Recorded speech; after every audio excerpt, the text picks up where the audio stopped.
Buenos días, estimados amigos.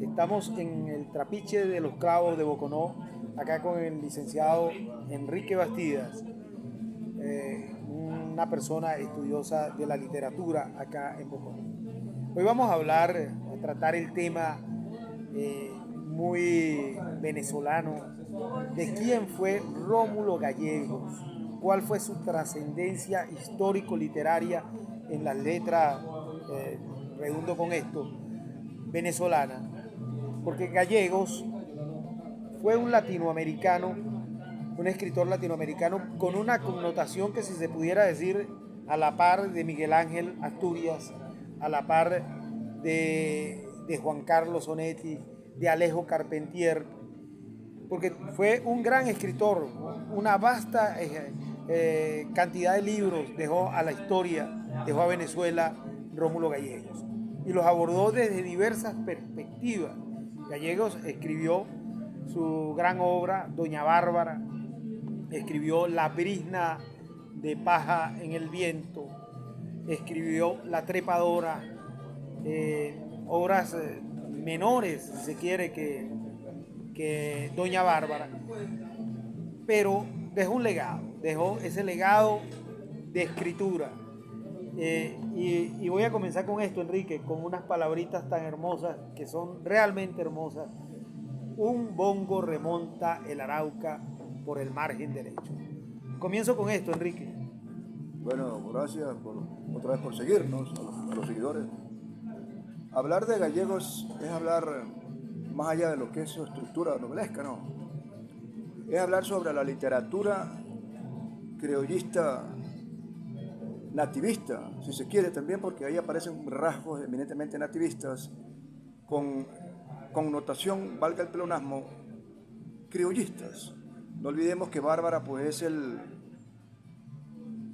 punto neurálgico de su trabajo literario como estructura dentro de las letras latinoamericanas. No olvidemos que para ese entonces pues era muy de moda, estaba muy de moda llevar a la literatura personajes políticos que lo hacían novelesco, si se quiere, ¿no? Y Doña Bárbara, pues el personaje de Doña Bárbara, más que el título de la novela, es otro personaje sacado de la vida real. Exacto, exacto.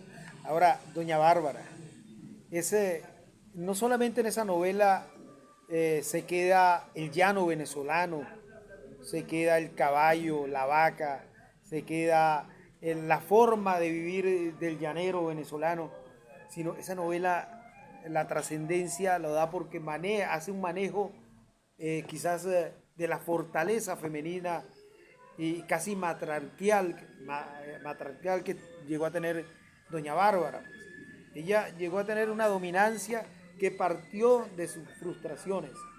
Una niña frustrada en crecimiento, en formas de vivir, llega a una edad, se encuentra con un poder,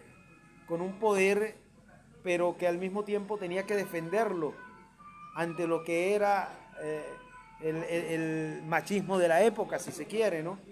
Y entonces Doña Bárbara creo, una personalidad férrea, fuerte, en defensa de lo que era sus formas de pensar. Tuvo una hija, Marisela, que en la trama de Gallegos tiene muchos conflictos con Doña Bárbara, conflictos de identificación en primera instancia, identificación madre-hija, ¿no? ¿Quién era la madre, quién era la hija, qué poder podía tener la madre sobre la hija? Y también conflictos de la misma querencia hacia un amor. Quizás las dos tuvieron apetencias por un mismo hombre, llegaron a sentir algo por un mismo hombre. Entonces, ahí partiría el conflicto entre Doña Bárbara y Marisela. Claro, partiendo de lo que es la estructura novelesca, no sé si se habló cuando hablamos de Pedro Páramo, de que toda estructura novelesca parte de un viaje. Cuando tú acabas de decir que remontan el Arauca, el cajón del Arauca, van tras algo. ¿Quiénes?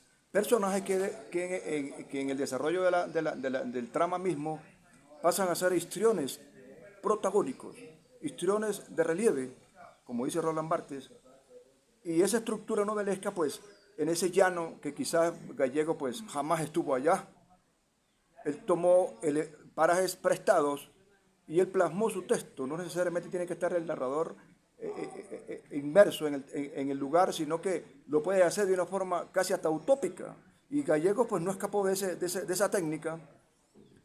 Y volviendo al parecido entre los personajes, pues si se quiere, Doña Bárbara pues es Pedro Páramo en mujer. Una mujer cargada de odio, una mujer cargada de rencor, una mujer cargada de avaricia, cargada de sueños que a la larga pues los plasmó o los arrojó a la pobre gente que le trabajaba, y fue Marisela, su hija, precisamente quien la enfrentó en el aspecto, si se quiere, en el aspecto amoroso, porque ella no olvidemos de que fue una mujer frustrada. Ella pues se enamoró locamente de Lorenzo de Santos Luzardo. Que Santos Luzardo viene a ser la contraparte, la antítesis de lo que era ella, ¿no? Porque Santos Luzardo es el hombre de ciudad, el hombre que si se quiere, ese museo que trae elementos nuevos al contexto, en este caso vernáculo, lo claro, que fue el llano araucano. En ese llano venezolano, llano extenso, palmeras, calor, culebras, anaconda, ¿no? Se encontraban vivencias. Aparecen personajes que los fue trabajando literariamente de una manera sutil Gallego. Aparece Santos Luzardo, aparece Lorenzo Barquero, Mr. Danger, aquella carga de un personaje que venía del otro mundo, ¿no? Al llano venezolano, con sus formas de hablar, y ver un arquetipo diferente de vivencia. Crea el contraste. El gringo que viene con sus espejuelos y con su escopeta, pensando que todo era cacería deportiva, porque así era una forma de pensar del personaje, y se encuentra con un llano con vivencias. Y por otro lado, Doña Bárbara con su látigo, su fortaleza, su forma de ser, paliando todas las situaciones que podían haber en ese mundo llanero. Así que Gallegos jugó con personajes psicológicamente, utilizó las técnicas freudianas, si se quiere, para desnudar cada uno de sus personajes. Y vuelvo a la frase inicial: un bongo remonta el Arauca por su margen derecho. Es una frase magistral, ¿no? Que a muchos se nos queda. Es un poco como muchos se nos queda cómo comenzó el Quijote, cómo comienza el Quijote. ¿Ah? Entonces, ese comienzo de novela que nos va llevando al llano, nos va capítulo por capítulo desnudando situaciones en las que cada personaje tenía en sí un rol, y ese rol era la vivencia del llanero. Si vemos a Lorenzo Barquero allá en su hamaca, sin camisa y en cotiza, y con su botella de ron o de miche de la época, paliando ¿qué? Paliando el sentimiento de enamoramiento no correspondido de esta señora Doña Bárbara. Sí, tomando un poco la reflexión de lo que es la prosemia, la estructura de los personajes, no olvidemos de que todo personaje novelesco parte de una ficción, se llena de elementos reales y vuelve a la ficción. Ese es un juego que tiene una técnica que tienen los escritores latinoamericanos, y Rómulo Gallego no escapa a eso. Cuando tú hablas de Lorenzo Barquero, que está en su hamaca, que está un poco distante, pero mentalmente está buscando a esa mujer, y que esa mujer, que no es más que el caudillo, está muy lejos de ese mundo utópico de Lorenzo Barquero, porque ella estaba tras otro amor utópico, valga la redundancia, que era el hombre de la ciudad. Exacto. Y que se vio frustrado en toda el trama de la novela. Y esos elementos de los cuales tú acabas de mencionar son elementos propios del costumbrismo. No olvidemos que si leemos, por ejemplo, a Asturias, Hombres de Maíz, es eso. Es la esencia de los nahuas, es la esencia de nosotros como cuicas, es la esencia de nosotros como incas, es la esencia de nosotros como latinoamericanos. Y Rómulo Gallego, pues repito, quiso plasmar en épocas muy distintas, por supuesto, y en escenarios muy distintos, pero que a nivel de literatura no distancian tanto. Eso se llama la astucia del narrador novelesco. Exacto, exacto. Entonces, Gallegos representa para la escritura latinoamericana quizás el nuevo narrador. Después estuvo Alejo Carpentier, y no es que vamos a hablar de Carpentier vamos a hacerlo solamente a grosso modo, pero Carpentier hizo Los Pasos Perdidos. El nombre que indica el nombre de Los Pasos Perdidos. Cuando él hace esa novela, se va a la selva, imaginariamente, a una selva, donde habían que cohabitando personajes que, si se quieren, eran parecidos a los personajes de Doña Bárbara, que terminaban siendo personajes de selva, de llano, con mucho rastrojo, entendiendo la palabra rastrojo en el sentido, en el buen sentido, ¿no? Entonces, ¿quién es, ¿qué nos representó esta obra tanto de Gallegos como de Carpentier? La ida del hombre de ciudad, entender cómo el hombre de ciudad podía entender el llano o la sabana, porque vamos a hacer este ejercicio, Enrique, si de repente hubiese sido un llanero nato quien escribía Doña Bárbara, hubiese sido tan igual o una persona de la selva hubiese escrito los pasos perdidos, hubiese sido los mismos libros. ¿Qué crees tú? Tú acabas de mencionar un elemento que se puede anexar a este diálogo, ¿verdad? Lo que es el elemento novelesco, repito. Son astucias de los escritores que no necesariamente tienen que estar en un lugar para plasmarlo, o necesariamente no tiene que ser de allí. Ahí está Andrés Bello, con su Silva de la agricultura de la zona tórrida. Él hace el contraste ciudad-campo. No olvidemos que Gallego pues era un hombre que Andrés Bello pues era un hombre de ciudad, era un hombre cosmopolita.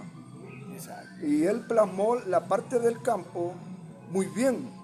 Y no olvidemos también de que la parte literaria, la parte novelesca, haciendo ese acercamiento en lo que es poesía y lo que es novela, y muy distante lo que es Andrés Bello y lo que fue después Rómulo Gallegos, no olvidemos de que están distantes en el tiempo, pero muy cerca en el contexto literario. Exacto. Y volviendo al espacio histriónico dentro de las acciones, que no es más que darle cuerpo, darle vida, darle contextura, darle savia a esa estructura que es la novela. Y la novela, pues repito lo que dije al principio, parte de una ficción, se nutre de la realidad y vuelve a la ficción. Es ese ciclo que va enrollando al lector. Rolles lo planteó muy bien cuando habló sobre la estructura del relato en las dos partes, ¿verdad?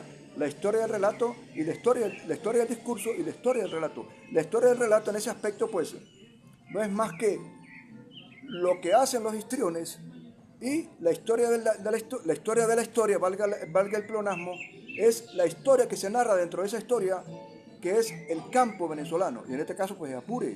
Claro, ahí en la novela perfectamente suceden situaciones que son del llano, la forma como lo mítico se maneja, hasta la brujería que encarna y que tiene que hacer Doña Bárbara para manejar situaciones de su vida, en la cual ella intentaba controlar a través de estas situaciones míticas lo que era la vida de otros. También el manejo del canto llanero, el verso llanero, que tuvo que haber tenido conocimiento perfectamente gallego para recrearlo magistralmente. Porque esa es la gran obra de Gallego, se basa en eso, no haber estado o haber sido un llanero nato para crear situaciones del llano tan iguales como lo hubiese escrito cualquier llanero que se parara a las 5 de la mañana y que iba a hacer canto de ordeño. Ahí se percibe ese mundo, el canto de ordeño, la fiesta llanera, la zapateada de un buen joropo, ¿no? Entonces eso lo realzó con su manejo histriónico, literario, Gallegos en esta novela. O sea que Gallego, partiendo de lo que son la temática de la novela regional o la novela nativista, son elementos que nutren a la novela, que nutren el texto literario, que nutren el cuerpo, que nutren y lo nutren para un destinatario, no necesariamente para el hombre del llano. Es una historia que a la larga se hace universal, como lo hizo Shakespeare con su Romeo y Julieta, ¿verdad? Un tema universal, lo que fue el tema del amor frustrado entre adolescentes, y lo llevó a lo más cotidiano, sin dejar de ser universal.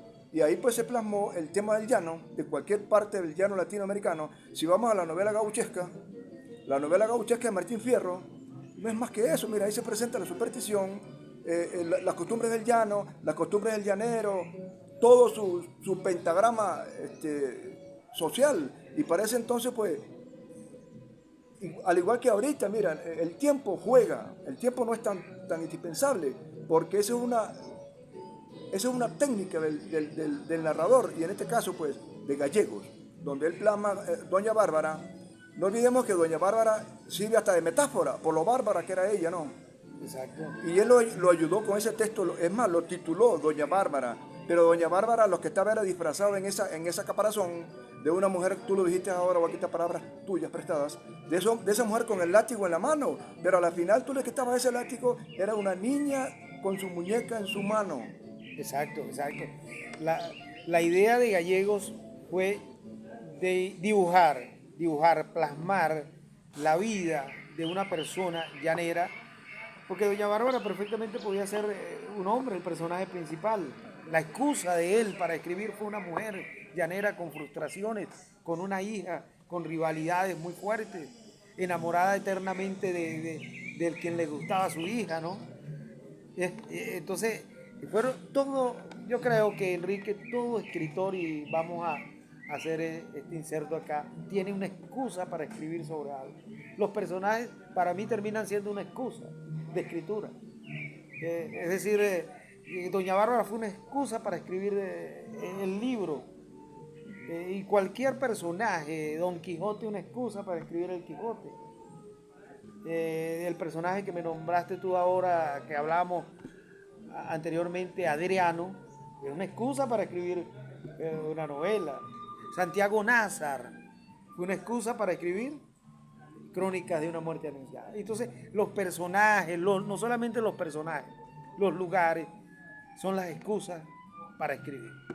Claro, todo narrador, pues, partiendo otra vez de la estructura de Roland Barthes, sobre la estructura del relato, cuando él habla en el espacio del discurso, se ubica el narrador en tres planos propiamente dichos, ¿no? Lo que es el narrador en primera persona, que ahí están abarca los dos espacios, que es el narrador yo protagónico y el narrador coprotagónico. Está el narrador que lo ves desde fuera, que es el narrador testigo o el narrador observador, y por consiguiente está la otra parte, que es el más fuerte, que yo considero más fuerte, que es el narrador omnisciente, el hombre que todo lo sabe, el hombre que todo lo conoce, e incluso hasta los sueños. Y Rómulo Gallegos jugó con esos tres ambientes, compadre, con el ambiente omnisciente, con el ambiente testigo y por supuesto con el ambiente en primera persona. Podemos decir, sin caer en barbarismos, de que el mismo Gallegos pudo haber sido bárbara o bárbaro cuando escribió y cuando se inmiscuyó en el mundo interno de Doña Bárbara, pues ahí deja de ser un narrador en primera persona y pasa a ser un narrador omnisciente. Exacto, que también va muy dado con lo que tú estás diciendo de lo onírico, lo de sueño que tiene toda novela. Doña Bárbara no escapa de esa. Termina no siendo un sueño, una vivencia soñada, que es diferente, ¿no? Eso no sé qué connotación puede tener esta palabra vivencia soñada, pero todo termina siendo un sueño. Tú sabes que para la literatura el onirismo es un tema más. No escapa, quizás para la vida cotidiana, para la vida ordinaria, es muy distinto, porque lo que es un sueño para la vida ordinaria es un sueño, mientras que para el mundo novelesco, para el mundo literario, lo utópico pasa a ser tan real como este oxígeno que estamos percibiendo acá, compadre. Exacto. Entonces el histrión, en este caso los que llenan, Bárbara, Marisela, Pajarote, Mr. Danger, cualquier personaje que alimentó que alimentó esa estructura y que le dieron cabida a través de sus historias o de sus historietas o de sus mini historietas, es lo que iba alimentando y lo que le iba dando cuerpo a ese parlamento, lo que comúnmente se llama trama, que no es más que el contexto, el maná que todo narrador le saca provecho a través de sus histriones. Exacto. Es eso, es la forma de llevar la literatura a un plano que va a ser entendible por un lector. Entonces, Gallegos necesariamente, cuando comenzó a escribir Doña Bárbara, se creó un submundo. Ese submundo era el llano. Un bongo remonta el Arauca por su margen derecha. Siempre me ha causado impresión esa frase. Muy, muy simple, pero a la vez tan fuerte, Enrique, ¿no? Yo quisiera hablar un poco sobre esa frase que tú acabas de mencionar. Yo no la veo tan simple, discúlpeme, compadre. Yo la veo más bien poética. Exacto, esa simpleza termina siendo gran poesía. Yo ¿no? la veo poética. Por eso me causa un claro, poco de yo la veo impresión. poética, disculpe, yo la veo poética en el sentido de que todo escritor, eso lo decía Horacio Quiroga en uno de sus fundamentos para ser un buen escritor, lo que después se llamó el decálogo del buen escritor. Tiene que enamorar, un buen escritor tiene que enamorar, compadre. Las primeras 5 líneas tiene que enamorar al destinatario. Si no, ese texto va a ser un texto perdido, un texto frustrado. Si no se enamora al lector, al buen lector me refiero, no cualquier lector, al buen lector, con las primeras 5 líneas, esa lectura va a ser infructuosa. Se leerá qué sé yo, por quedar bien con algo, pero no por quedar bien con el alma, que es la lectura propia. Quedar bien con el alma, esa es la propia capacidad o la propia intención de un buen lector. Claro, entonces si vemos cuando Gallego comienza la novela, Doña Bárbara, ya te agarra para el buen lector o quien sea, ¿no? Te agarra con esa frase, ¿no? Es como cuando comienza el Quijote o cuando comienza Ulises. Esas primeras palabras van a marcar el destino de ese libro. Todo libro, sin caer en adjetivos, bueno o malo, tiene su destino. Ahí está uno que si se permite el espacio, pues quisiera también plasmarlo, con comillas y todo. En algún lugar de la Mancha, del cual no quiero acordarme, no lo dice completo. ¿Por qué? Porque es el buen lector quien lo va a terminar. Claro. ¿Cuándo? Cuando se lee el texto. Claro. Esa es una técnica, mira, de enamoramiento, tanto para la poesía como para cualquier texto narrativo, para la crónica. Por eso. Tú que eres amante de la crónica. Y te puedes inspirar acá en este espacio, mira, maravilloso, que pareciese que el tiempo se detuvo. Esa es una frase poética, compadre. Claro. Esa es una forma de enamorar al lector. Al lector aficionado, me refiero. Claro. No al lector por compromiso, no. Al lector aficionado. ¿El compromiso sería cuál? El compromiso de llenar el alma. Exacto. Entonces, llegaría a ser los comienzos y los finales de las obras literarias a jugar un papel importantísimo dentro de la obra. En Doña Bárbara pasa eso. El final lo da el llano. El final lo va dando las vivencias de cada uno de los personajes, de ese entrelazado de situaciones que se van concatenando, pasando día a día, borracheras de Lorenzo Barquero, borracheras continuas, se despertaba de una para seguir con la otra, ¿no? Entonces, son situaciones que solamente el escritor en el momento que está sentado las entiende, pero que en el momento en que ya el libro nace y va hacia otro, ya dejan de ser del escritor. Claro, porque ellos ya no son suyas, Enrique. Ellos manejan un destinatario, porque no tiene sentido que Enrique hable para Enrique, que Alexis hable para Alexis. Mira, uno se deshereda en el acto de que escribe, se deshereda y se lo da, le hace tributo a la sociedad, al buen lector me refiero. Yo repito esa frase, el buen lector. Tenemos que ser buenos lectores, mire, compadre. Porque cualquier frase, por más efímera que parezca, tenemos que ser buenos perceptores. Porque si no, va a ser como leer un simple horóscopo, como leer cualquier folleto o cualquier panfleto tirado por ahí. No, eso tiene que ir más allá, porque la literatura es un compromiso social. Eso lo hablaban los griegos, ¿no? Sobre la hermenéutica del lenguaje. ¿Cuál es la hermenéutica del lenguaje? A nivel filosófico. El por qué y para qué. Y quedaría otro por decir, que no sé por qué no lo trabajaron, que sería ¿para quién? Claro, el para qué. ¿Cuál es ese para quién? Vamos a contestárnoslo. Para la sociedad, para el que lo quiera leer. Entonces, repito, el escritor se deshereda de su texto narrativo. Y lo dijo el que escribió Rayuela. Cortázar. Cortázar dijo que la mejor exégesis de un texto literario es el mismo poeta. Ya cuando llega otro a hacer un exégesis, por más filosófico o de erudito que parezca, no va a ser tan trascendental como el que lo escribió. Bueno, estimados amigos, esto ha sido todo sobre la temática de Doña Bárbara y en próximas entregas estaremos con otros autores. Apreciados amigos.